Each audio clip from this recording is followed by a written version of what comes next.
Amen. Si vous êtes dans 1 Corinthiens chapitre 16, gardez quelque chose dedans, c'est notre chapitre référence. Si vous voulez bien, on va relire des versets 12 à 14. 1 Corinthiens chapitre 16, versets 12 à 14. Et donc, on va revenir dans le chapitre régulièrement si vous voulez garder quelque chose dedans. On va relire à partir du verset 12.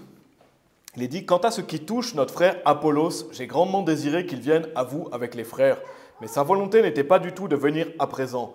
Mais il viendra lorsqu'il trouvera le moment opportun. Et veillez, tenez ferme dans la foi, comportez-vous comme des hommes, soyez forts, que toutes vos choses soient faites avec charité. » Et le titre du message aujourd'hui, c'est « Où sont les hommes forts ?» Où sont les hommes forts? Et au cas où vous croyez que je vais parler d'Arnold Schwarzenegger ou de Sylvester Stallone, de la taille des bras ou des pectoraux, c'est pas de ça dont je vais parler aujourd'hui. Au cas où vous croyez que je vais parler de Michael Jordan, Mike Tyson, pour notre génération en tout cas, c'est pas d'eux que je vais parler non plus aujourd'hui. Parce qu'il n'y a rien de mal d'être un homme fort physiquement, n'est-ce pas? C'est même une vertu. Un homme doit être fort physiquement, par exemple savoir protéger sa famille si besoin, c'est très bien, n'est-ce pas? Mais ce n'est pas ça dont je vais parler, ce n'est pas de Donald Trump ou d'un homme riche non plus dont je vais parler. Non, la Bible n'a pas la même mesure sur ce que c'est qu'un homme fort que le monde. On va voir comment la Bible mesure la force chez un homme. Parce que de nos jours, où est la bravoure pour Dieu? On peut se demander, n'est-ce pas? Où sont les hommes forts aujourd'hui? Et on peut se demander légitimement, où est-ce qu'ils sont les hommes forts? Et je ne parle pas dans d'autres pays, parce que malheureusement, c'est peut-être la même chose dans d'autres pays également. Je vais parler plus spécifiquement de la Suisse, de la francophonie aussi, parce que voilà, on prêche en français. Mais on peut se demander où sont les hommes forts ici, n'est-ce pas? Où est-ce qu'ils sont? Et parce que ça fait presque 2 ans et demi qu'on évangélise ici à Lausanne. Donc notre groupe a à peu près 2 ans et demi. Avant, on a fait aussi à Genève. On a évangélisé aussi d'autres villes en Suisse, n'est-ce pas? On est allé dans différentes villes. Et que toute la gloire soit rendue à Dieu pour ça, n'est-ce pas? Nous, on n'est que des hommes. On n'est que des hommes, on n'est que des êtres humains faibles et on est tous pécheurs, n'est-ce pas? Personne ne peut dire, moi, je suis sans péché. Non, on est tous au même niveau, on est pécheurs, on est faibles. Sans Dieu, on n'a aucune force. Sans Dieu, on n'aurait même pas de souffle de vie. Donc, on peut avoir de la force seulement grâce à Dieu, parce que quand on pense comment est la vie est difficile, n'est-ce pas? Et si vous ne le savez pas encore, malheureusement, la vie est difficile. Peut-être quand on est plus jeune, on croit que la vie est plus facile, mais quand on grandit, on se rend compte que les choses sont plus difficiles que ce qu'on croit. Il y a des détresses dans cette vie, il y a des persécutions, il y a des difficultés, on peut avoir des difficultés physiques, on peut avoir des difficultés dans nos familles respectives. Et on a toujours besoin de la force de Dieu pour avancer, n'est-ce pas? On a besoin de cette force pour renouveler nos forces, aller de l'avant. Et on veut tous progresser et s'améliorer. Mais voilà, cela dit, ça fait environ 2 ans et demi qu'on va évangéliser et on a eu des hommes sauvés, n'est-ce pas? Personnellement, vous avez probablement eu, si vous parlez, des hommes sauvés. On a eu des hommes sauvés, on a donné des brochures, on a distribué beaucoup de brochures, on a parlé avec des personnes, on a même eu des hommes qui viendraient peut-être, ils disaient qu'ils allaient venir la semaine prochaine ou une prochaine fois. Je pense que vous avez eu des gens qui vont dire oui, je vais venir ou je vais peut-être venir. On a rencontré aussi des personnes déjà sauvées, ça arrive même souvent en Suisse, et Dieu soit loué, on préfère que ce soit le cas, n'est-ce pas, que les gens soient déjà sauvés. On rencontre régulièrement des gens sauvés. Et quand je parle d'hommes forts, je parle d'hommes sauvés, n'est-ce pas? Parce que quelqu'un ne peut pas être fort dans le Seigneur s'il n'est pas sauvé. Quelqu'un peut être fort physiquement sans être sauvé, mais on veut parler de la force qui vient de Dieu. Et depuis tout ce temps, il y a si peu d'hommes, n'est-ce pas? Depuis tout ce temps qu'on va évangéliser, 2 ans et demi, et si peu d'hommes. Et Dieu vous bénisse si vous venez ici, parce que si vous êtes un homme sauvé et que vous venez ici, que vous voulez servir Dieu, ça montre que vous êtes un homme fort. Peut-être vous dites, moi je ne sais pas si je suis fort, vous êtes fort si vous venez servir Dieu. Parce que c'est ça la vraie force, c'est le fait de venir servir Dieu, c'est le fait de venir à l'église. Mais depuis tout ce temps, où sont les hommes forts? Où sont-ils vraiment? On peut se poser la question, où est-ce que sont les hommes forts? Combien il y a d'hommes qui prennent part au combat pour Dieu? Combien il y a d'hommes qui se lèvent et qui vont prêcher l'évangile? Combien il y a d'hommes qui élèvent leur famille pour Dieu? Il n'y en a pas beaucoup, n'est-ce pas? Et je ne dis pas que vous devez être un homme fort pour venir ici. Je ne dis pas, si vous êtes un homme fort, vous allez forcément venir ici. Non, vous avez peut-être une église locale, Dieu soit loué. Vous allez peut-être évangéliser là où vous êtes. Voilà, il n'y a pas besoin de venir ici pour être un homme fort. Mais il y a besoin de servir Dieu. Il faut servir Dieu. Donc, en tout cas, qu'on sache, est-ce que vous avez rencontré beaucoup de personnes qui évangélisent dehors en Suisse? Est-ce que vous avez vu beaucoup d'hommes prêcher l'évangile? Est-ce que vous avez vu beaucoup d'églises qui envoient des personnes prêcher l'évangile aussi? Pourtant, on évangélise depuis un moment. Il n'y en a pas beaucoup qu'on sache, parce que malheureusement, mes amis, il y a une pénurie d'hommes forts pour Dieu. Il y a une vraie pénurie d'hommes forts. Où sont les hommes qui se lèvent pour Dieu et qui vont prêcher l'évangile? Et c'est une honte. Vraiment, on devrait avoir honte de ça. On a honte qu'il y ait si peu d'hommes forts. Parce que ce n'est pas pour nous, c'est pour Dieu. On veut que les hommes soient forts pour servir Dieu. Et moi, ça me met en colère. Ça me met en colère parce que quand on pense à tout ce gâchis, tous les gens qui pourraient aller prêcher l'évangile, tous les gens qui pourraient élever des familles pour Dieu, c'est quand on pense que le monde va en enfer, où y sont les hommes forts? Et c'est une honte qu'il y ait si peu de zèle pour Dieu aujourd'hui. Et ceux qui disent qu'ils sont forts, allez évangéliser, allez servir Dieu, allez combattre pour Dieu. Ça, c'est la vraie force. Parce qu'à cause de cette pénurie d'hommes forts, la société est en décadence. Les gens vont en enfer, la société est en décadence, parce que les hommes ne se lèvent pas. Les hommes ne combattent pas pour Dieu. L'homme a été créé par Dieu, n'est-ce pas? Dieu a créé l'homme pour qu'il lead. Dieu a créé l'homme pour qu'il combatte pour lui. Dieu a créé l'homme pour qu'il élève des familles pour le Seigneur. Il doit guider sa famille dans la voie de Dieu. Et au lieu de ça, aujourd'hui, partout, il y a des hommes mous, efféminés, qui ne prennent pas part au combat, qui sont complètement en dehors du combat. Et ça veut dire quoi? Ça veut dire qu'on doit être jaloux pour Dieu. On va reparler de cette notion du fait d'être jaloux pour Dieu. Retournez, donc si vous êtes dans 1 Corinthiens chapitre 16, on va relire un verset spécifiquement. On a lu « Veillez », c'est dans 1 Corinthiens chapitre 16, c'est le verset 13. Il est dit « Veillez, tenez ferme dans la foi, comportez-vous comme des hommes, soyez forts ». Et comme vous avez compris, ce message s'adresse principalement aux hommes, n'est-ce pas? Où sont les hommes forts? Ça s'adresse spécifiquement aux hommes, mais c'est applicable pour beaucoup de choses qu'on va voir aujourd'hui pour une femme. Dans le fait d'être une femme de Dieu, dans le fait d'être une femme forte pour le Seigneur. Et comment être fort dans la vie chrétienne de manière générale, que ce soit une femme, un homme, un enfant. De même, si vous êtes une épouse, vous voulez aider votre mari à être plus fort. Dieu a créé une épouse pour être une aide à son mari également. Donc l'épouse est là pour aider son mari à devenir plus fort, pour épauler son mari, pour l'aider, le soutenir. Priez pour lui aussi, priez pour que votre mari soit fort, priez pour que votre mari lead la famille. Parce qu'un homme doit leader. Déjà, il doit leader sa femme. Et c'est un travail très important que Dieu a confié. Si vous êtes marié, vous devez leader votre femme. Et si vous avez des enfants, vous devez leader vos enfants également. Vous avez une responsabilité. Et Dieu bénisse les couples mariés qui viennent ici, les hommes, les femmes qui viennent servir Dieu. Et peut-être qu'il y en a qui écoutent en ligne aussi, qui vont servir Dieu ailleurs. Mais que Dieu bénisse les gens qui sont mariés et qui viennent servir Dieu. Parce que quand on y pense, si on prend l'exemple de notre groupe, c'est difficile pour une femme de venir toute seule, n'est-ce pas? De manière générale, pour une femme de se lever, de venir ici toute seule, c'est plus difficile que pour un homme normalement. C'est plus difficile, c'est plus facile pour un homme. Et on a des femmes qui viennent dans notre groupe, qui sont membres de notre groupe, qui viennent seules. Et Dieu vous bénisse de venir ici. C'est extrêmement important. Parce que bien sûr, c'est un commandement de Dieu. Que vous soyez un homme ou une femme, vous devez venir à l'église. Vous devez venir à l'église. Vous avez votre propre marche personnelle avec Dieu. Mais c'est plus facile pour un homme, normalement, que pour une femme de se lever, de venir toute seule ici. Et même si je vous encourage à aller à l'église, parce que venir à l'église, c'est un commandement pour hommes et femmes. Mais pourquoi? Parce qu'on a tous besoin de protection. On a tous besoin de la protection de l'église, n'est-ce pas? On a besoin de venir, de voir des frères et sœurs, de prendre part au service de Dieu. Mais où sont les hommes qui disent « Me voici, envoie-moi » aujourd'hui? Où sont-ils les gens qui viennent servir Dieu? Et pas des hommes sans péché, parce qu'on est tous pécheurs, n'est-ce pas? C'est pas un homme sans péché, un homme parfait, dans le sens qu'il n'y a pas de péché. Non, on est tous pécheurs. C'est un homme qui, dans son cœur, a décidé de servir Dieu. Quelqu'un qui fait du mieux qu'il peut. Des hommes qui décident dans leur cœur de combattre pour Dieu. Parce qu'il y a une pénurie d'hommes, et des vrais hommes fidèles, il n'y en a pas beaucoup, n'est-ce pas? Il n'y en a pas beaucoup. Et sincèrement, j'espère me tromper. J'espère me tromper quand je vous dis ça. J'espère qu'il y a plein d'hommes forts qu'on ne voit pas, qui vont évangéliser en dehors de notre groupe. J'espère me tromper, mais on n'a pas entendu parler beaucoup d'autres personnes qui vont évangéliser. On n'a pas vu beaucoup d'hommes qui vont évangéliser, beaucoup d'églises qui envoient des gens. Et quand on parle d'une évangélisation, on parle d'une vraie évangélisation. On ne parle pas juste de donner des brochures, on ne parle pas juste d'aller dire « Jésus t'aime » à quelqu'un. Non, on parle de quelqu'un qui prend la Bible et qui ouvre sa Bible et qui montre comment être sauvé. De même, j'espère que dans la francophonie, ce soit le cas aussi, qu'il y ait beaucoup plus d'hommes forts qu'on le suppose. Mais la dure réalité, c'est que c'est peu probable. C'est la dure réalité, c'est que c'est peu probable. Et on ne va pas se lamenter sur ça aujourd'hui. Ce n'est pas l'objectif du message, parce que Dieu fait de grandes choses avec un petit nombre. Et si vous êtes disposé à le servir, mais seulement si vous écoutez, soyez un homme fort. Si vous écoutez, soyez un homme fort, que vous soyez ici, que vous soyez en ligne.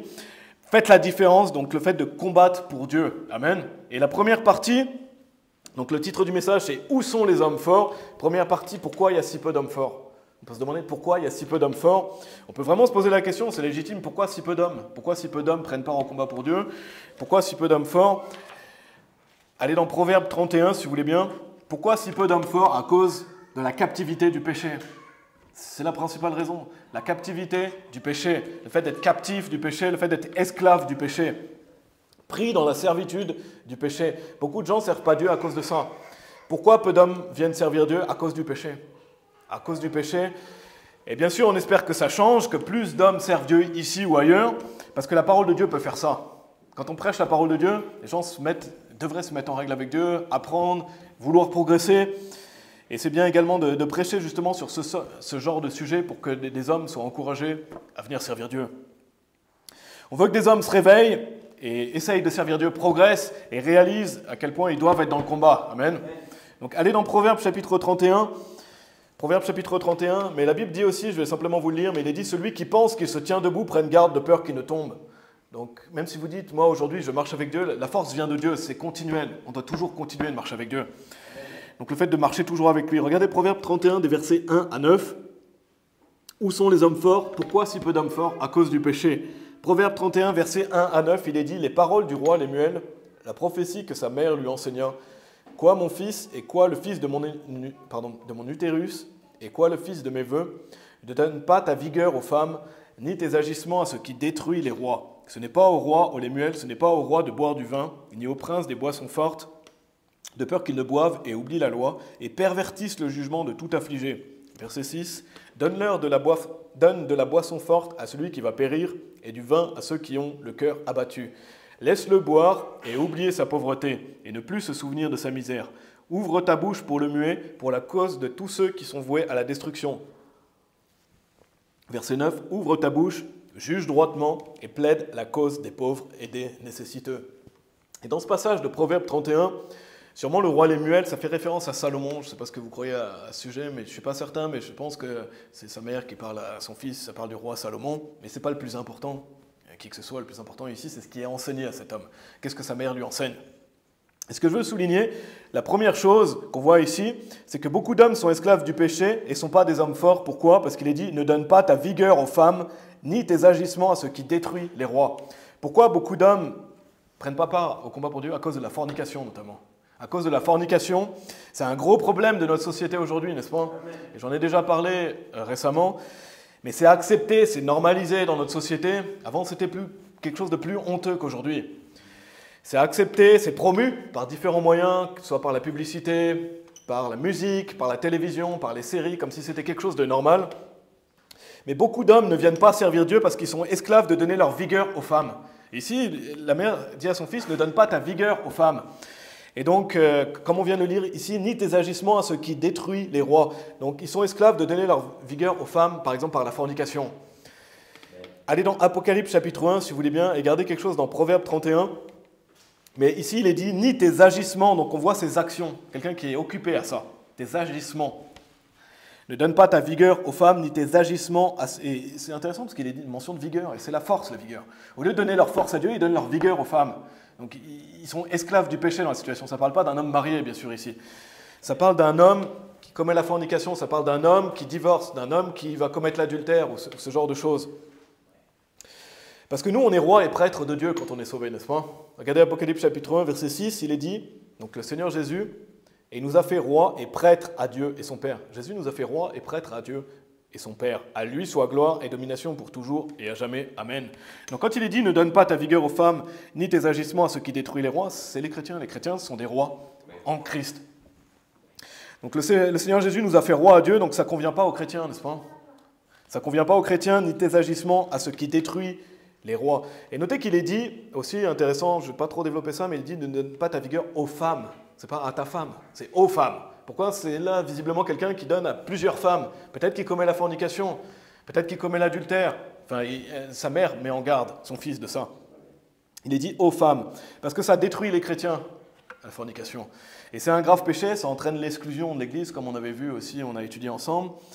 Retournez dans Proverbes, si vous voulez bien, et allez dans le chapitre 7. Proverbes chapitre 7, on reviendra dans 31 rapidement après. On ne va pas l'étudier aujourd'hui, mais il y a un excellent exemple de ça, c'est Samson, qui aurait pu être un homme beaucoup plus fort dans le Seigneur, mais qui a donné sa vigueur aux femmes, qui commettait la fornication, et on voit comme il a ruiné sa vie. Il a ruiné sa vie. Et il était un homme fort, n'est-ce pas? Il était un homme fort, mais il a détruit sa vie. Regardez ce qu'il dit dans Proverbes chapitre 7, au verset 26, en parlant de la femme étrangère, ça veut dire la femme qui n'est pas votre femme, la femme étrangère. Il est dit au Proverbe chapitre 7, verset 26, il est dit « Car elle a jeté à terre beaucoup de blessés, oui, beaucoup d'hommes robustes ont été tués par elle. » Donc des hommes forts ont été tués par cette femme étrangère, ici. Par la fornication, mais aussi par l'adultère. Et c'est une plaie aussi dans notre société. Le pasteur a prêché sur ça récemment, c'est une plaie dans notre société. Mais aussi le divorce aussi. Un homme qui chercherait à divorcer sa femme pour aller vers une autre femme. Il donne sa vigueur aux femmes. Pour aller poursuivre une autre femme, par exemple. Parce que la dure réalité, c'est qu'il y a beaucoup d'hommes qui sont captifs du péché par rapport à ça. Donner sa vigueur aux femmes. Et je vais vous donner des... Si vous ne me croyez pas, la Bible dit, mais si vous ne me croyez pas, je vais vous donner des statistiques. Par rapport, c'est une enquête suisse sur les familles et les générations en 2023 qui a été faite par l'OFS. Pour les 18-24 ans, donc si vous considérez la tranche d'âge 18-24 ans, il est dit 92,7% de couples sont non mariés. Ça veut dire plus de 9 couples sur 10 ils ne sont pas mariés entre 18 et 24 ans. Pour les 25-34 ans, 62,7% de couples sont non mariés, donc un peu moins, mais c'est toujours 2 sur 3. Et pour les 35-44 ans, 30,8% de couples sont non mariés, donc ça va vers la baisse, heureusement. Mais si on prend une tranche d'âge comme 25-34 ans, qui est quand même une tranche d'âge où l'homme, justement, est dans sa force, dans sa vigueur, et il peut faire de grandes choses pour Dieu, presque 2 hommes sur 3 vivent dans la fornication. Donc les chiffres parlent, n'est-ce pas? 2 hommes sur 3 qui vivent dans la fornication. Pour les hommes de 25 à 34 ans en Suisse, c'est énorme. C'est énorme. Et là, avec l'âge, la tendance s'inverse. Dieu soit loué pour ça. Dieu merci, parce que bien sûr, on croit au mariage. Ça ne veut pas dire que pour autant, ils vont servir Dieu. Mais au moins, ils ne vivent pas dans la fornication. C'est 1/3 pour les 35-44 ans, mais c'est quand même beaucoup aussi, n'est-ce pas? À 35-44 ans, 1/3 des hommes vivent dans la fornication. Et ça, c'est une grosse plaie qui touche notamment, si on considère les 20-34 ans, 92% pour les plus jeunes, 62% pour ceux qui sont un peu plus âgés. Mais ça, c'est une des raisons importantes de pourquoi si peu d'hommes forts. Pourquoi si peu d'hommes forts? Parce qu'ils donnent leur vigueur aux femmes. Et parce qu'ils sont esclaves du péché. Et je ne vais pas mentionner les statistiques aussi, je pourrais mentionner sur le divorce, sur l'adultère, ce genre de statistiques aussi. Retournez dans Proverbe 31, si vous voulez bien. Donc, où sont les hommes forts? Pourquoi si peu d'hommes forts? Parce que malheureusement, beaucoup d'hommes vivent dans la fornication. Ils donnent leur vigueur aux femmes, au lieu de venir et donner leur force à Dieu, et de servir Dieu proprement. Et si vous vivez dans la fornication, mettez simplement vous en règle avec Dieu. Mettez-vous en règle avec Dieu et venez servir Dieu. Si quelqu'un écoute en ligne, par exemple. Regardez Proverbe 31, au verset 4, il est dit, ensuite, Proverbe 31, verset 4, ce n'est pas au roi, donc toujours cette notion de roi. Aujourd'hui, souvenez-vous, on est roi pour Dieu quand on est chrétien. Ce n'est pas au roi, au Lémuel, ce n'est pas au roi de boire du vin, ni au prince des boissons fortes. Deuxième chose, malheureusement, une des grosses plaies, c'est l'alcool, n'est-ce pas? On en a déjà aussi parlé récemment, mais le vin alcoolisé, fermenté. On a déjà parlé la semaine dernière qu'on ne doit pas boire d'alcool. Un chrétien ne doit pas boire d'alcool. Et quand on y pense, on voit 2 des péchés qu'on a vus la semaine dernière, si vous vous souvenez, dans 1 Corinthiens chapitre 5, 2 péchés qui sont dignes d'exclusion, le fait d'être ivrogne et la fornication. Donc c'est des choses sérieuses. C'est des choses sérieuses. Et s'ils sont mentionnés ici, c'est que c'est 2 péchés qui rendent esclaves beaucoup d'hommes. C'est pour ça que sa mère dit à son fils, fais attention à ça. Ne donne pas ta vigueur aux femmes et ne bois pas d'alcool, n'est-ce pas? Ça a fait que beaucoup de gens ne servent pas Dieu. Et pas seulement chez les hommes, mais aussi chez les femmes. Il est dit de peur qu'ils ne boivent et oublient la loi et pervertissent le jugement de tout affligé. Donc il y a une conséquence au fait de boire de l'alcool. Ça fait quoi? Ça fait que les gens oublient la loi, oublient les commandements de Dieu, ne mènent pas la vie chrétienne. Ça fait que les gens pervertissent le jugement aussi. Et beaucoup d'hommes oublient la loi de Dieu, ne gardent pas ses commandements, notamment de le servir à cause de l'alcool. Beaucoup de gens ne viennent pas servir Dieu parce qu'ils sont esclaves du péché, notamment de l'alcool. Et si vous ne me croyez pas, je vais vous donner encore une statistique aussi. En Suisse, 87% des hommes et 79% des femmes boivent de l'alcool. Donc déjà, c'est assez parlant, n'est-ce pas? Malheureusement, presque 9 hommes sur 10, presque 8 femmes sur 10 boivent de l'alcool en Suisse. Donc c'est assez parlant. Et pour les hommes, une enquête suisse sur la santé en 2022 de l'OFS, j'ai noté 12,4% boivent tous les jours. Donc ça, c'est pour les hommes. 12,4% des hommes boivent tous les jours de l'alcool. 17,5% boivent 3 à 6 jours par semaine. 34,8%. Donc c'est quasiment un homme sur 3, là, plus même, boivent 1 à 2 jours par semaine. 22% boivent moins d'1 jour par semaine et 13,3% sont abstinents. Donc à peu près un homme sur 10 qui est abstinent. Donc si on considère ceux qui boivent toutes les semaines, si on considère ceux qui on a vu par exemple, boivent tous les jours, 3 à 6 jours par semaine, 1 à 2 jours par semaine, c'est un ivrogne. Quelqu'un qui boit toutes les semaines, c'est un ivrogne.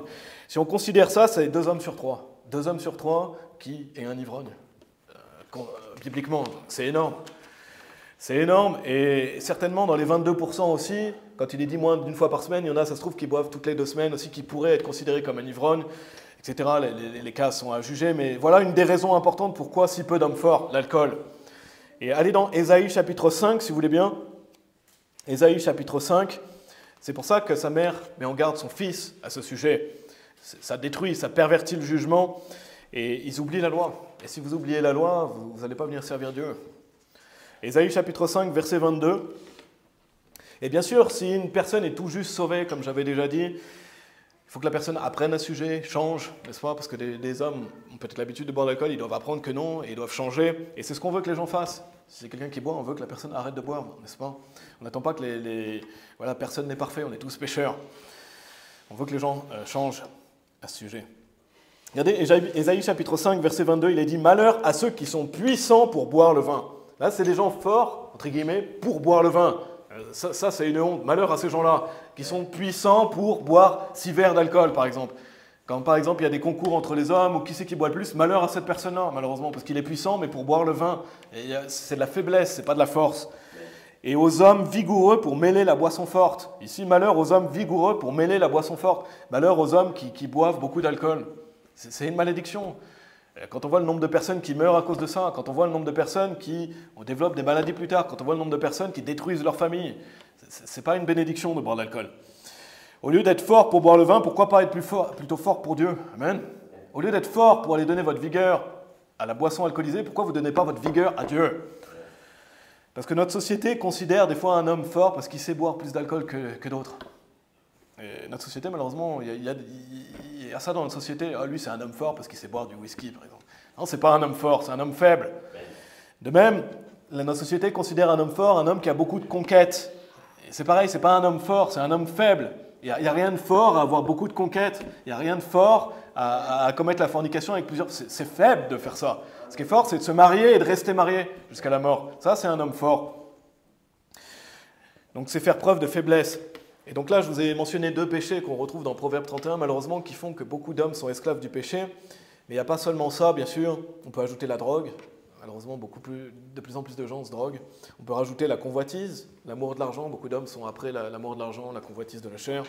On peut rajouter la télévision aussi.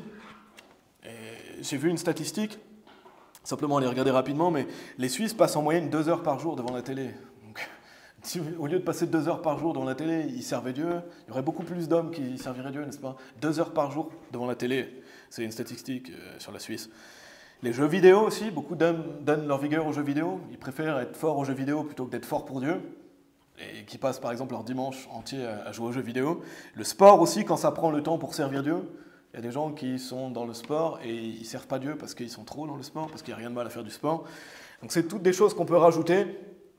Et retournez dans Proverbe 31 si vous voulez bien. Donc attention de manière générale à la captivité du péché qui fait que beaucoup d'hommes ne servent pas Dieu et beaucoup d'hommes arrêtent de servir Dieu également.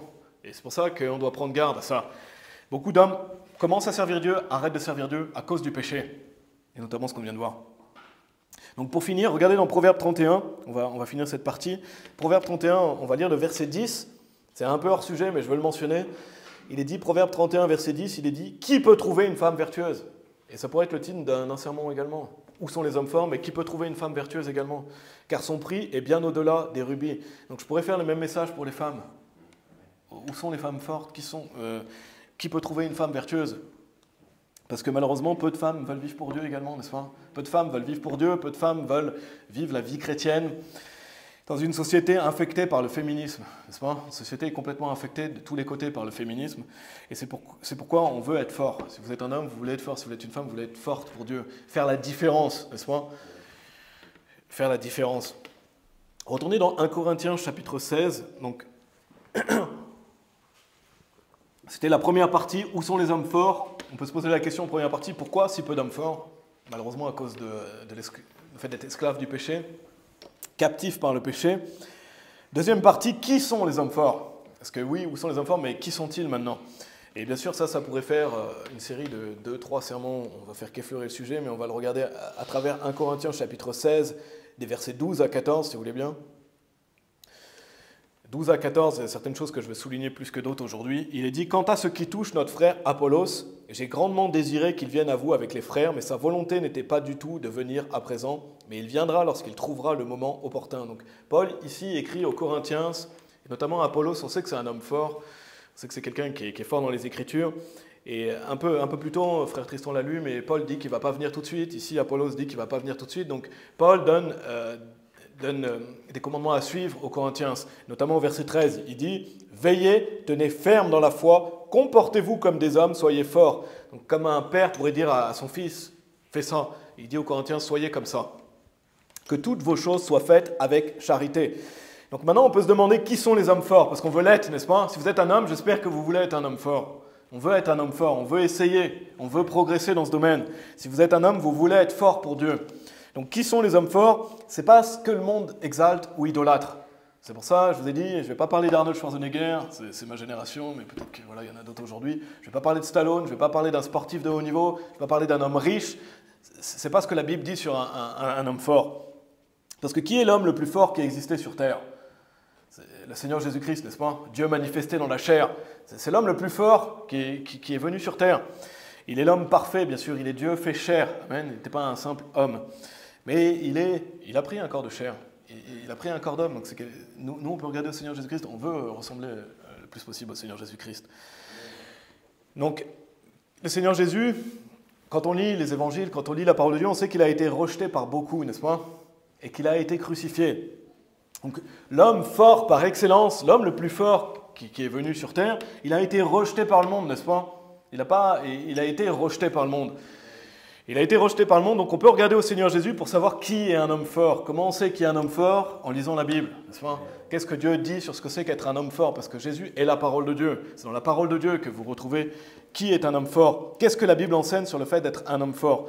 On l'a lu déjà dans 1 Corinthiens chapitre 16, on va le relire au verset 13. Il est dit « Veillez, tenez ferme dans la foi, comportez-vous comme des hommes, soyez forts, que toutes vos choses soient faites avec charité. » Donc première chose, Paul ici leur dit de veiller, n'est-ce pas? Veiller. Qu'est-ce que c'est? C'est le fait d'être sérieux, le fait d'être sobre. Et ça rejoint ce qu'on a vu, le fait de ne pas boire d'alcool. Vous ne pouvez pas boire de l'alcool et veiller en même temps, n'est-ce pas? Il y a beaucoup de gens, même quand ils boivent de l'alcool, ils s'endorment, n'est-ce pas? Ou ils font des choses complètement stupides, ils ne sont pas en train de veiller.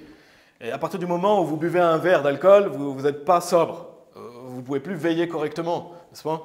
Donc veiller, ça engendre ce qu'on a vu déjà.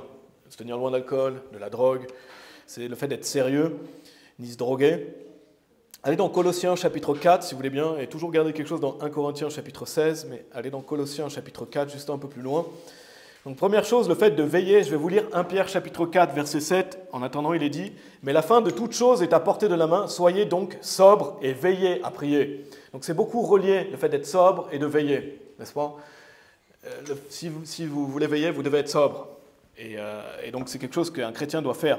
Si quelqu'un est un ivrogne, comment il peut veiller? Il ne peut pas veiller correctement. Et c'est également relié à la prière. Donc il est dit « Soyez donc sobres et veillez à prier ». Mais le Seigneur Jésus nous dit aussi « Veillez et priez, afin que vous n'entriez pas en tentation. L'esprit, en effet, est disposé, mais la chair est faible. » Donc il y a veiller et prier, il y a veiller à prier. Donc cette notion de veiller est souvent reliée à la prière. Et si vous êtes dans Colossiens chapitre 4, regardez le verset 2. Colossiens chapitre 4, verset 2, il est dit « Continuez dans la prière et y veillez avec remerciement. » Pour bien veiller, il faut prier. Amen. Si vous voulez bien veiller, il faut prier. Veiller et prier, parce que la chair est faible. Et Tristan a parlé de la prière la semaine dernière, mais vraiment la prière est extrêmement importante, n'est-ce pas? Tristan a montré l'importance de la prière, on le voit encore aujourd'hui, si vous voulez être un homme fort, il faut prier. Veillez et prier, veillez à prier. Donc vraiment, je crois que si vous ne priez pas dans votre vie, vous ne pouvez pas mener une bonne vie chrétienne. Quelqu'un ne peut pas mener une bonne vie chrétienne sans prier. Donc il faut développer cette vie de prière et vouloir prier, vouloir parler à Dieu. Parce que si vous avez des enfants, imaginez que vous avez des enfants et qu'ils ne vous parlent jamais. Imaginez, vous avez un fils, une fille, et il ne faut pas vous parler. Vous ne parlez pas. Imaginez Dieu, vous êtes son fils, sa fille, et vous ne lui parlez pas. Qu'est-ce que Dieu ressent? C'est triste, n'est-ce pas? C'est triste d'avoir un enfant et qui ne vous parle pas. Souvent, une des plus grosses peines des parents, c'est d'avoir un enfant qui ne veut plus le voir, qui ne veut plus lui parler. Parce que ça fait mal. Donc imaginez, Dieu veut que vous lui parliez. Dieu veut que vous ayez une relation avec lui. Il est votre père, n'est-ce pas? Donc pourquoi vous ne priez pas? On veut prier, bien sûr, on doit tous s'améliorer dans ce domaine-là, mais pour mener une vie chrétienne réussie, il faut prier. Il faut prier. Si vous êtes un homme fort, il faut prier. Donc ce serait terrible d'imaginer notre enfant qui ne veut pas nous parler, n'est-ce pas? Et est-ce que vous allez avoir une bonne relation avec cet enfant qui ne vous parle pas? Bien sûr, si votre enfant ne peut pas parler, c'est différent, mais est-ce que vous allez avoir une bonne relation avec votre enfant qui volontairement ne veut pas vous parler? Donc si vous voulez avoir une bonne relation avec Dieu, vous devez lui parler. Vous devez lui parler. Donc imaginez un chrétien qui ne prie pas, il ne parle pas à Dieu, il ne demande rien. C'est triste. Parce que comment vous pouvez avoir une bonne relation avec Dieu si vous ne lui parlez pas? N'est-ce pas? Déjà, une bonne prière, si vous voulez commencer à prendre cette habitude de prière, dites bonjour à Dieu le matin. Dites-lui bonjour, parlez-lui, demandez-lui des choses, priez, prenez cette habitude et après ça devient un automatisme. Donc on doit prier, on doit continuer à prier, on doit nous améliorer dans ce domaine, mais pour être un homme fort, pour être une femme forte, il y a cette notion de veiller et cette notion de prière. Et Tristan en a déjà parlé. Donc veiller, être sobre, prier, mais veiller c'est aussi être modéré, quelqu'un de modéré, n'est-ce pas? C'est quelqu'un de sérieux, de grave, quelqu'un qui prend la vie chrétienne au sérieux. Donc qui sont les hommes forts? Ceux qui veillent, mais aussi si vous êtes toujours, retournez dans 1 Corinthiens chapitre 16, si vous voulez bien. Donc le fait de veiller, ceux qui veillent, mais aussi toujours au verset 13, veillez, tenez ferme dans la foi. Donc qui sont les hommes forts? Ceux qui tiennent ferme dans la foi. Ceux qui tiennent ferme dans la foi. Qu'est-ce que ça veut dire? Ça veut dire ceux qui continuent dans la foi, ceux qui marchent par la foi. De toute façon, vous ne pouvez pas, au bout d'un moment, si vous ne vivez pas par la foi, vous ne marchez pas par la foi, vous allez arrêter de servir Dieu. Parce que la vie chrétienne se vit par la foi, n'est-ce pas? Et comment faire ça? La Bible nous le dit clairement, Romains chapitre 10, verset 17. Ainsi donc la foi vient en entendant, et ce qu'on entend vient par la parole de Dieu. Donc vous dites, moi, je veux grandir en foi, il faut écouter la parole de Dieu, n'est-ce pas? Venir à l'église, écouter la parole de Dieu, mais aussi lire la parole de Dieu. Comment on grandit en foi, comment on développe notre foi? En lisant la Bible, n'est-ce pas? Lisant la Bible jour après jour, on doit se nourrir. C'est comme ça qu'on tient ferme dans la foi. Si vous arrêtez de lire la Bible, si vous arrêtez de venir à l'église, vous n'allez pas tenir ferme dans la foi, n'est-ce pas? On a besoin de cette nourriture spirituelle. Un homme fort, c'est un homme qui lit la Bible. Un homme fort, c'est un homme qui va à l'église. Quelqu'un qui grandit dans la foi. Donc venir à l'église, écouter la parole de Dieu. Si vous cessez de lire la Bible et d'aller à l'église, vous n'allez pas tenir ferme dans la foi. Vous n'allez pas pouvoir. Allez dans 1 Samuel chapitre 17, si vous voulez bien. Veillez, tenez ferme dans la foi, comportez-vous comme des hommes, soyez forts. Et ça pourrait faire un message complet, je le mentionne simplement, mais si vous voulez être un homme fort, il faut tenir ferme dans la foi. Donc avoir une vie de lecture de Bible, une vie d'aller à l'église. Et il est dit aussi donc, si vous êtes dans 1 Samuel chapitre 17, restez dedans, mais on a vu, veillez, tenez ferme dans la foi, il est dit aussi, comportez-vous comme des hommes. Et si vous dites, moi, je ne me comporte pas comme un homme, jouez l'homme. Comportez-vous comme un homme déjà, et ça va devenir plus naturel pour vous. Comportez-vous comme des hommes. Donc le fait de prendre un comportement d'homme, un homme de Dieu. Et ce que je veux souligner aujourd'hui, parce que ce serait trop long de développer ce point-là, comportez-vous comme un homme, il y a beaucoup de choses à dire. Ce que je veux développer aujourd'hui et que je veux souligner, c'est le fait d'être un homme qui est jaloux de Dieu. On avait parlé, Tristan a prêché sur la jalousie de Dieu, mais nous, en tant que chrétiens, on doit aussi être jaloux de Dieu. C'est un autre concept. Dieu est jaloux pour nous, mais nous, on doit être jaloux de lui aussi. Et qui est appelé l'homme selon le cœur de Dieu dans la Bible? Est-ce que vous savez qui est appelé l'homme selon le cœur de Dieu? Je pense que vous savez, c'est David, n'est-ce pas? David, est-ce que David était un homme jaloux de Dieu? Plutôt, n'est-ce pas? Regardez 1 Samuel chapitre 17, on va relire l'histoire de David et Goliath. 1 Samuel chapitre 17, versets 4 à 11, s'il y a bien quelque chose qui caractérise David, c'est qu'il était jaloux de Dieu. Il était jaloux de Dieu. Regardez à partir du verset 4, la fameuse histoire de David et Goliath. 1 Samuel 17. Difficile de faire un message sur un homme fort sans parler de ce passage, sans parler de David. Il est dit, « Et il sortit du camp des Philistins un champion nommé Goliath de Gath. Sa hauteur était de 6 coudées et désolé pour la prononciation, empan. Et il avait un casque de cuivre jaune sur la tête, et il était armé d'une côte de mailles, et le poids de la côte était de 5000 shekels de cuivre jaune. Et il avait aussi des jambières de cuivre jaune sur ses jambes, et une targue de cuivre jaune entre ses épaules, et la poignée de son épée était comme l'ensouple d'un tisserand, et les stocks de son épée pesaient 600 shekels de fer, et l'un portant un écu alla devant lui. Et il se tint là, et cria aux armées d'Israël, et leur disait, « Pourquoi sortez-vous pour vous déployer en ordre de bataille ? Ne suis-je pas un Philistin, et vous, des serviteurs de Saül? Choisissez-vous un homme et qu'il descende contre moi. S'il est capable de se battre avec moi et qu'il me tue, nous serons alors vos serviteurs. Mais si j'ai l'avantage sur lui et que je le tue, vous serez alors nos serviteurs et vous nous servirez. » Et le Philistin dit, « Je lance un défi aux armées d'Israël aujourd'hui. Donnez-moi un homme afin que nous nous battions ensemble. » Lorsque Saül et tout Israël entendirent ces paroles du Philistin, ils furent consternés et grandement effrayés. Donc si vous êtes familier avec cette histoire de David et Goliath, je pense que vous l'avez tous déjà entendu, on ne va pas toute la détailler, mais il y a cet homme nommé Goliath, c'était un géant. C'était un géant, c'était un homme fort, n'est-ce pas? Un homme de grande stature. Rien que quand vous voyez son armure, il y a de quoi avoir peur. D'ailleurs, il est dit lorsque Saül, et Saül était un homme fort, au moment avant qu'il chute, mais Saül était grand et un homme vaillant, on le voit avant qu'il chute. Lorsque Saül et tout Israël entendirent ces paroles du Philistin, ils furent consternés et grandement effrayés. Et ce n'est pas les hommes d'aujourd'hui, là. Si vous mettez les hommes d'aujourd'hui à côté des hommes de l'époque, malheureusement, souvent les hommes d'aujourd'hui, les hommes de l'époque étaient plus forts, ils étaient plus vaillants. Et là, c'était des hommes de guerre. Et bien sûr, il y a toujours des hommes vaillants aujourd'hui, mais là, ces hommes-là, qui étaient quand même des hommes vaillants, ils étaient consternés et grandement effrayés, parce que c'était un homme qui était effrayant d'un point de vue humain. Si vous voulez aller le combattre par vos propres forces physiques, vous avez peu de chance, n'est-ce pas? Parce que cet homme, qu'est-ce qu'il dit? C'était un puissant guerrier, il dit « Je lance un défi aux armées d'Israël aujourd'hui ». Donc il était plutôt audacieux en plus. Et il criait, il lançait un défi. Et je veux l'appliquer aujourd'hui, ce serait quelqu'un qui lance un défi aux chrétiens. Parce que ici, il lance un défi aux armées d'Israël, mais les armées d'Israël aujourd'hui, c'est les chrétiens, n'est-ce pas? On est l'Israël spirituel. Donc imaginez quelqu'un qui lance un défi aux chrétiens aujourd'hui. Imaginez quelqu'un qui lance ce défi. Regardez au verset 26, on ne va pas lire toute l'histoire, mais regardez au verset 26, avec ça à l'esprit. Donc on va l'appliquer pour nous aujourd'hui. Il dit « Et David parla aux hommes qui étaient avec lui, disant « Que sera-t-il fait à l'homme qui aura tué ce Philistin et qui aura ôté l'ignominie de dessus Israël ?» Car qui est ce Philistin incirconcis pour qu'il lance un défi aux armées du Dieu vivant? Donc David, il n'est pas mou et tiède, n'est-ce pas? Il dit qui il est pour lancer un défi à Dieu ici? Qui il est pour lancer un défi aux armées du Dieu vivant? Et vous savez ce qu'il ressent à ce moment-là? Je ne sais pas si vous avez déjà ressenti ça. Il a de la jalousie pour Dieu.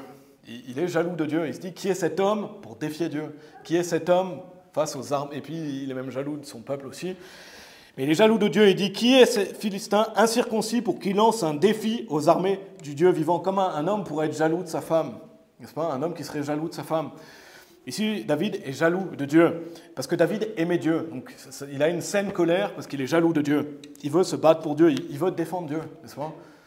Et regardez au verset 45, parce que si on l'applique à nous aujourd'hui, qui c'est qui défend Dieu? Ceux qui combattent pour lui, n'est-ce pas? Le Seigneur Jésus il est déjà venu sur terre, il a déjà fait l'œuvre. Et il nous a envoyés. Donc, qui représente le Seigneur Jésus aujourd'hui? C'est nous, c'est les chrétiens. Donc, si nous, on ne se bat pas pour Dieu, ce n'est pas les non-sauvés qui vont le faire, n'est-ce pas? Et regardez un peu plus loin, au verset 45. On va lire à partir du verset 45. Donc, David avait à cœur de défendre Dieu. Il est dit, alors dit David aux Philistins, tu viens à moi avec une épée, et avec une lance, et avec un écu.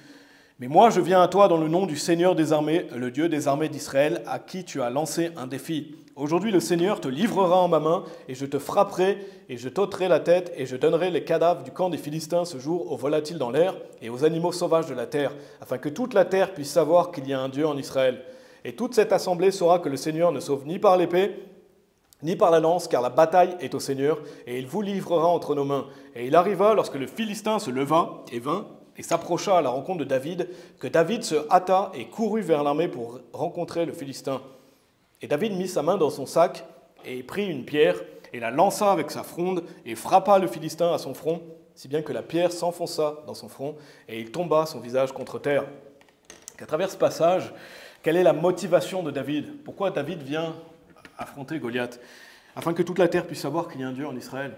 C'est pour Dieu, n'est-ce pas? Il va par la force de Dieu, il est dit, car il sait que la bataille est au Seigneur. Il ne va pas combattre physiquement, cet homme. Bien sûr, il y va physiquement, mais il y va dans le nom du Seigneur. Il y va par la force de Dieu. Donc il a du zèle pour le Seigneur. Pourquoi? Pour glorifier Dieu. Il veut faire connaître Dieu. Il veut faire connaître Dieu, il veut défendre Dieu. Et David était particulièrement zélé. Quand vous lisez dans ce passage, il est dit, David se hâta et courut. Donc il n'y va pas juste en marchant, en reculant, non, il y va en courant. Il va affronter Goliath en courant. Il se hâta et courut vers l'armée pour rencontrer le Philistin. Donc il court vers Goliath, et gardez à l'esprit que cet homme était effrayant. Et c'était un géant. Et personne ne voulait l'affronter. Il était terrifiant d'un point de vue humain. Mais David, qu'est-ce qu'il fait? Il se fortifie en Dieu. Et il va l'affronter, n'est-ce pas? Il se fortifie en Dieu, il va l'affronter dans le nom du Seigneur. Parce qu'il est animé d'un zèle pour Dieu, il est jaloux de Dieu. Et mes amis, si beaucoup plus de gens étaient jaloux de Dieu, ça changerait tout. Si beaucoup de gens prenaient ça à cœur et étaient jaloux de défendre la vérité, n'est-ce pas? Quelqu'un qui est jaloux du vrai évangile, par exemple, qui va prêcher le vrai évangile. Quelqu'un qui est jaloux du vrai évangile et qui ne veut pas laisser les faux prophètes partout répandre leur faux évangile sans combattre. Et on ne doit pas combattre par la chair, n'est-ce pas? C'est un combat spirituel. Comment vous combattez pour Dieu? En allant prêchant l'évangile, en prêchant sa parole. Quelqu'un qui est jaloux de Dieu et qui garde ses commandements, n'est-ce pas? Quelqu'un qui est jaloux de Dieu et qui garde ses commandements, ça c'est un homme fort. Quelqu'un qui est jaloux de Dieu et qui élève ses enfants pour Dieu. Il est jaloux de Dieu, il ne veut pas élever ses enfants comme le monde, mais pour Dieu, parce qu'il est jaloux de Dieu, parce qu'il aime Dieu. Quelqu'un qui est jaloux de Dieu aussi, qui aime et qui va leader sa femme, comme le Seigneur veut qu'un homme fasse. Quelqu'un qui est jaloux de Dieu et qui vient dans la maison de Dieu à l'église, n'est-ce pas? Si vous êtes jaloux de Dieu, vous venez le servir, parce que vous voulez le défendre, vous voulez porter son nom. Parce que mes amis, il y a un combat, et il y a des Goliaths du faux salut, n'est-ce pas? Il y a les Goliaths du faux salut partout dehors. Il y a les Goliaths de la sagesse de ce monde. Il y a les Goliaths aussi de l'orgueil de la vie. On peut appliquer ça à plein d'autres choses différentes. Lisons le verset 48. Donc on voit ce zèle de David qu'on peut appliquer aujourd'hui pour nous, le fait d'être jaloux de Dieu. Regardez au verset 48, dans cette notion de se comporter comme un homme. Et une femme aussi doit être jalouse de Dieu, pour élever ses enfants pour Dieu, pour faire de son mieux possible. Regardez au verset 48, il est dit « Et il arriva lorsque le Philistin se leva et vint et s'approcha à la rencontre de David, que David se hâta et courut vers l'armée pour rencontrer le Philistin. » Donc on l'a déjà lu, mais le verset 49, il est dit « Et David mit sa main dans son sac et y prit une pierre et la lança avec sa fronde et frappa le Philistin à son front, si bien que la pierre s'enfonça dans son front et il tomba son visage contre terre. » Donc aujourd'hui, comment on peut l'appliquer? On doit prendre l'épée de l'esprit, n'est-ce pas? La parole de Dieu, le roc de notre salut, et aller combattre pour Dieu, aller combattre sur le champ de bataille, n'est-ce pas? Aller combattre pour Dieu.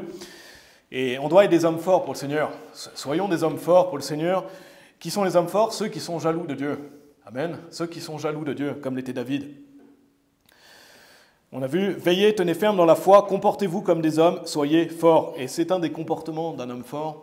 Et comme j'ai dit, je pourrais développer plus, c'est le fait d'être jaloux de Dieu, de combattre pour lui. Ensuite, il est dit, soyez forts. Donc on a vu veiller, on a vu tenez ferme dans la foi, comportez-vous comme des hommes, il est dit soyez forts. Donc première partie, pourquoi si peu d'hommes forts? Deuxième partie, qui sont les hommes forts? Et la dernière partie, la troisième, c'est comment devenir un homme fort et le rester. Parce que si vous dites, moi je ne suis pas assez fort et personne n'est assez fort, comment le devenir si quelqu'un commence et comment le rester si quelqu'un est dans cette démarche? Parce qu'on a lu soyez forts, donc c'est un commandement, n'est-ce pas? Dieu dit à chaque homme soyez fort. Soyez fort, soyez un homme fort, n'est-ce pas? Comment devenir un homme fort? Ça rejoint déjà un peu ce qu'on a étudié par le fait de qui sont les hommes forts. Je le rappelle, veiller, prier. Comment devenir un homme fort? Veiller, prier, lire la Bible, écouter la parole de Dieu, tenir ferme dans la foi, se comporter comme un homme. Mais il y a d'autres choses à dire, bien sûr. Mais la force vient de Dieu. Allez dans Hébreux chapitre 11, si vous voulez bien. Hébreux chapitre 11. Mais dans ce message, je prêche pour moi-même et je prêche pour tout le monde. Parce que c'est tout le monde qui doit être fort pour Dieu. Et comme j'ai dit, c'est quelque chose de continuel. N'est-ce pas? On doit continuellement prendre notre force en Dieu, continuellement devenir plus fort pour Dieu. Donc c'est pas je suis fort un an et j'arrête, n'est-ce pas? Ouais, je me donne à fond pendant un an, je suis fort pour le Seigneur et puis au bout d'un an j'arrête. Non, c'est jusqu'à la mort le fait d'être fort pour Dieu. Et on doit continuer de se fortifier dans le Seigneur, renouveler ses forces en lui et marcher par l'Esprit jour après jour. Pourquoi? Parce que la force vient de Dieu. Donc comment devenir un homme fort et le rester? On a déjà vu certaines choses. Mais si vous vous dites je suis un homme faible, si au moins vous êtes honnête, si vous dites que vous êtes faible, ou que vous avez peur, et on a tous nos faiblesses, nos peurs, peut-être plus que certaines personnes plus que d'autres. Si vous dites je manque de ceci ou cela, bah, bienvenue au club, n'est-ce pas? On est tous pécheurs. On est tous pécheurs. Bienvenue au club de quelqu'un qui a peur. Bienvenue au club de quelqu'un qui a manque de ceci, manque de cela. Parce que la bonne nouvelle, c'est que quiconque peut devenir fort pour Dieu. Peu importe votre taille, peu importe votre âge, peu importe votre poids, peu importe d'où vous venez, peu importe quand vous avez été sauvé, vous pouvez devenir fort pour Dieu. Et c'est ça la bonne nouvelle, quel que soit votre passé aussi, quelle que soit votre situation actuelle. Regardez Hébreux chapitre 11. Hébreux chapitre 11, versets 33 à 34, il est dit « Qui, par le moyen de la foi, donc en parlant ici des gens qui ont fait des exploits par la foi, soumirent des royaumes, effectuèrent la droiture, obtinrent des promesses, fermèrent la gueule des lions, étouffent la violence du feu, échappèrent aux tranchants de l'épée, de faibles ils furent rendus vigoureux. Devinrent vaillants dans le combat, mirent en fuite les armées des étrangers. » Donc la Bible dit de faibles, ils furent rendus vigoureux. C'est des personnes que le monde pourrait considérer faibles, n'est-ce pas? Donc devenir fort, ici c'est des gens qui deviennent forts. Ils ont été rendus forts comment? Par le Seigneur, n'est-ce pas? Parce qu'ils ont marché par la foi. Ils se sont appuyés sur Dieu. Il est dit devinrent vaillants dans le combat. Donc ça veut dire que vous pouvez devenir vaillant dans le combat. Comment? En marchant avec Dieu, en marchant par la foi. Donc comment devenir un homme fort? Marcher par la foi. Ici, c'est des hommes et femmes faibles, ils sont devenus vigoureux.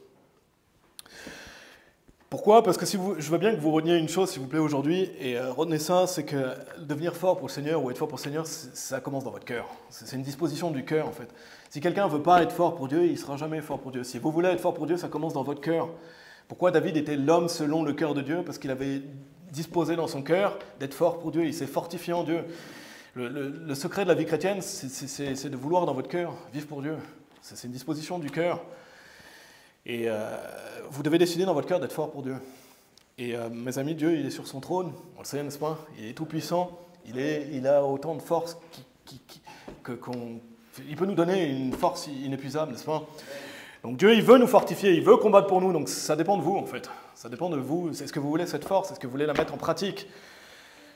Et c'est à chacun et chacune de dire, me voici, envoie-moi. C'est à chacun de le faire, de s'approcher de Dieu et de marcher par la foi. Parce que Dieu, il se montre fort envers ceux qui font un pas vers lui. Si vous voulez être fort, faites un pas vers Dieu, approchez-vous de Dieu et il s'approchera de vous, n'est-ce pas? Allez dans Ésaïe 40, si vous voulez bien. Ésaïe 40, donc on a vu de faibles, ils furent rendus vigoureux, devinrent vaillants dans le combat, mirent en fuite les armées des étrangers. Je vais vous lire le psaume 86, verset 16. En attendant, il est dit « Ô tourne-toi vers moi et aie miséricorde envers moi ». Et donc David nous dit « Donne ta vigueur à ton serviteur et sauve le fils de ta servante. » Vous voulez être fort, demandez à Dieu. Donne ta vigueur. Donne-moi de la vigueur, Seigneur. Donne-moi de la force, que je sois fort pour toi. Si vous ne l'avez jamais fait, faites-le ce soir, dans l'intimité de votre chambre. Demandez à Dieu de la force. Demandez à Dieu de vous fortifier, de vous donner de la vigueur pour combattre pour lui. Regardez Ésaïe 40, un passage assez célèbre au verset 31. Mais c'est difficile de parler de la force sans parler de ce verset, mais il est dit « Mais ceux qui attendent le Seigneur renouvelleront leur force. Ils s'élèveront à tire d'aile comme les aigles, ils courront et ne se fatigueront pas, et ils marcheront et ne défailleront pas. » Donc Dieu renouvelle nos forces. C'est aussi une bonne nouvelle, n'est-ce pas? Quand on est à court de force, on peut renouveler nos forces en Dieu. Dieu renouvelle nos forces à ceux qui s'attendent à lui, n'est-ce pas? Donc comment devenir un homme fort et le rester? On vient de voir, demandez la vigueur à Dieu, fortifiez-vous en Dieu, parce que Dieu est tout-puissant. Allez dans le psaume 84, autre chose que je veux souligner. Comment devenir un homme fort et le rester, c'est la même chose pour les femmes également, mais le fait de venir à l'église. Si vous voulez être un homme fort, si vous voulez être une femme forte, il faut venir à l'église. Regardez au psaume 84, on va lire des versets 4 à 7.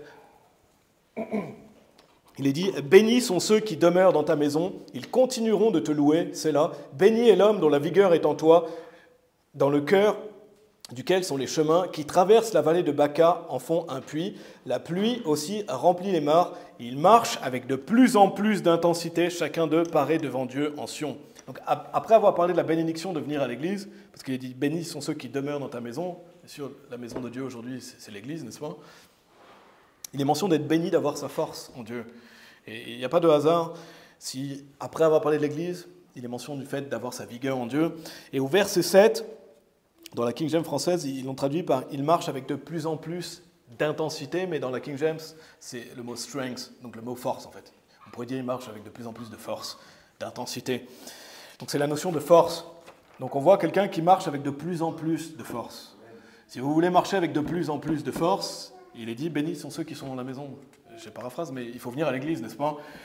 Comment faire ça? Bénis sont ceux qui demeurent dans ta maison. Donc même quand il est mention du fait de paraître devant Dieu, on paraît devant Dieu en allant à l'église, n'est-ce pas? On paraît devant Dieu dans sa maison. Donc il y a une réelle bénédiction de venir à l'église. Vous voulez être un homme fort, venez à l'église, n'est-ce pas? Si vous voulez marcher avec de plus en plus de force, d'ailleurs c'est le lieu où se trouvent les hommes forts. C'est dans l'église. Et bien sûr, c'est pas je viens ici et hop, je suis fort, n'est-ce pas? Il faut venir avec à cœur de venir servir Dieu, à cœur de venir écouter sa parole, à cœur de la mettre en pratique. On a lu « Bénis sont ceux qui demeurent dans ta maison, ils continueront de te louer ». Donc il y a cette notion de venir louer Dieu, n'est-ce pas? De venir le glorifier, de venir le servir. Pourquoi? Parce que vous allez voir des frères et sœurs qui vont vous aider aussi. On est censé s'encourager les uns les autres. Encore une fois, je l'ai déjà dit, mais si vous ne venez pas, vous découragez les autres. Les gens voient si vous ne venez pas. Le fait que vous veniez encourage les autres. Ça fortifie les autres et ça vous fortifie aussi. Le fait d'aller évangéliser, le fait de louer Dieu, d'écouter sa parole, ça rend plus fort, n'est-ce pas? On grandit dans sa parole et on devient vaillant dans le combat de la foi. Allez dans Éphésiens chapitre 3, si vous voulez bien, on approche de la fin. Mais je ne vais pas développer aussi, mais la parole de Dieu nous dit aussi « La joie du Seigneur est votre vigueur ». Un autre moyen aussi d'être force, c'est la joie du Seigneur, n'est-ce pas? Le fait de se réjouir dans le Seigneur, ça nous donne de la force. Pour finir cette partie, on va lire 2 passages de Éphésiens, après il y aura une conclusion, mais dans Éphésiens, donc comment devenir un homme fort et le rester, on a vu Dieu nous rend fort, on a vu qu'on peut devenir de faible à vigoureux, vaillant dans le combat, on doit s'attendre au Seigneur et on renouvelle ses forces en lui, on a vu le fait de venir à l'église, autre chose que je veux souligner dans Éphésiens chapitre 3 au verset 16, il est dit qu'il veuille vous accorder selon la richesse de sa gloire d'être fortifié avec puissance par son esprit dans l'homme intérieur. Donc on est fortifié avec puissance par son esprit, n'est-ce pas? Déjà, si vous êtes sauvé, vous êtes scellé du Saint-Esprit. Ça veut dire que le Saint-Esprit est en vous. Il est là pour vous réconforter, pour vous guider. Il est là pour vous ouvrir les Écritures. Mais on veut aussi être rempli de l'Esprit. Et donc être rempli d'Esprit pour être fortifié par son Esprit. Allez, dans Éphésiens chapitre 6 aussi, je mentionne rapidement, mais c'est toujours des moyens de devenir un homme fort et de le rester aussi. Éphésiens chapitre 6, versets 10 à 11. Finalement, mes frères, soyez forts dans le Seigneur et dans le pouvoir de sa puissance. Revêtez-vous de toute l'armure de Dieu afin que vous puissiez être capables de résister aux stratagèmes du diable. Et on ne va pas voir toute l'armure de Dieu ensemble, mais comment être fort en se revêtant de l'armure de Dieu, n'est-ce pas? Si vous voulez être quelqu'un de fort, et on avait appris ce passage ensemble, être fort dans le Seigneur, ça passe par le fait de revêtir l'armure de Dieu. Donc qu'est-ce qu'on a vu? Retournez dans 1 Corinthiens chapitre 16 pour la conclusion, si vous voulez bien. Qu'est-ce qu'on a vu? Pourquoi si peu d'hommes forts? Où sont les hommes forts, n'est-ce pas? On peut se poser la question légitimement. Où est-ce qu'ils sont? Où sont les hommes qui veulent vivre pour Dieu? À cause de la captivité du péché, pourquoi il y a si peu d'hommes forts? À cause du péché, donc attention à ça. On doit avoir ce désir de servir Dieu et on veut que des hommes deviennent forts pour Dieu.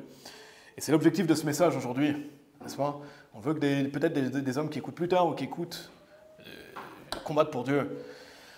Et que des personnes prennent ça à cœur. Deuxième partie, qui sont les hommes forts? Notamment le fait de veiller, de prier, de lire la Bible, d'écouter la parole de Dieu, de tenir ferme dans la foi, de se comporter comme un homme, et notamment par le fait d'être jaloux de Dieu.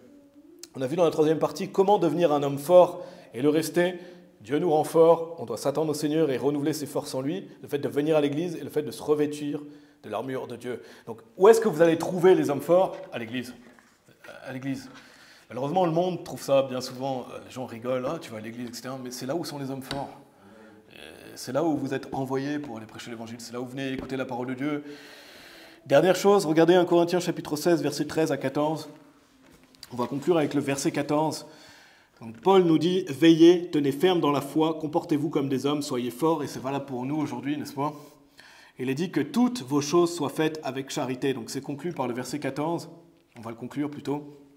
C'est que les hommes forts sont ceux qui font les choses avec charité.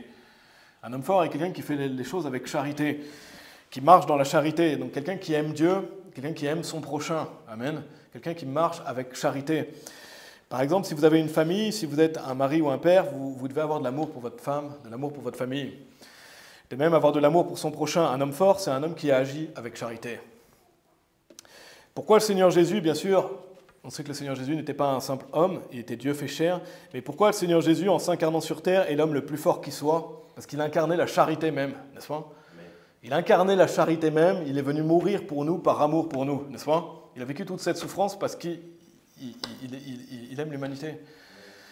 Il aime l'humanité, donc un homme fort, par excellence, le Seigneur Jésus était l'homme le plus charitable qui existe. Donc si vous voulez être un homme fort, on doit se revêtir de la charité. Veillez, tenez ferme dans la foi, comportez-vous comme des hommes, soyez forts, que toutes vos choses soient faites avec charité. Donc c'était où sont les hommes forts? Et si vous dites pourquoi faire un message sur cela? Parce qu'on veut que des hommes se réveillent, n'est-ce pas? On veut que des hommes se réveillent ici et ailleurs, parce que c'est le rôle d'un homme d'aller au combat spirituel. Et bien sûr, les femmes doivent combattre aussi pour Dieu, mais les hommes ont été créés pour être des leaders, n'est-ce pas? Et on veut que des hommes rejoignent le combat pour Dieu, et on veut que les hommes qui combattent déjà pour Dieu continuent de le faire. Continuez à combattre, peu importe le nombre qu'on est.